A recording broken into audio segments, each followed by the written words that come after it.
আমি খুব ভালোবাসি ছোট সাহেব, এমনটাই বলছে কুসুম। সম্পূর্ণ জানতে হলে চ্যানেলটি সাবস্ক্রাইব করে ভিডিওতে লাইক দিয়ে দেখতে থাকুন। কুসুম সিরিয়াল রাজকের পর্বে দেখা যায় কুসুম প্রথমেই দেবলীনাকে বলে, আপনি এখন এখান থেকে যান।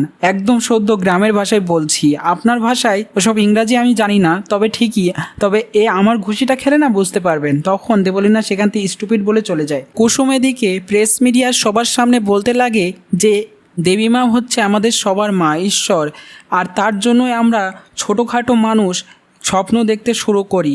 আমি এই জিতেছি একটাই কারণে, দেবীমার জন্য। আর এই আমার জেতাটাই যদি অপরাধ হয়ে থাকে তাহলে আপনারা এক কাজ করুন, আমার পুরস্কার মুকুট সব আপনারা নিয়ে নিন। বাবা এনে দাও ওদেরকে। আপনারা যদি তাতে খুশি হন তাহলে খুশি হবেন তো, এখনও চুপ কেন?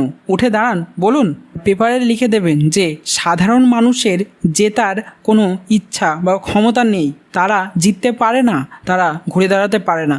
তখন প্রেস মিডিয়ার সবাই উঠে দাঁড়ায় এবং ক্ষমা চায় কুসুমের কাছে। কুসুম বলে, না না, আমার কাছে না, আসল জায়গায় ক্ষমা চান, দেবীমার কাছে ক্ষমা চান। তারপর সবাই মিলে ইন্দ্রাণীর কাছে ক্ষমা চায়। সেখান থেকে সবাই চলে যায়। তারপরে ইন্দ্রাণী বলতে থাকে, কুসুম একেবারে যোগ্য জবাব দিয়েছে, আমাদের নিউ অ্যাম্বাসেডর কুসুম সরকার।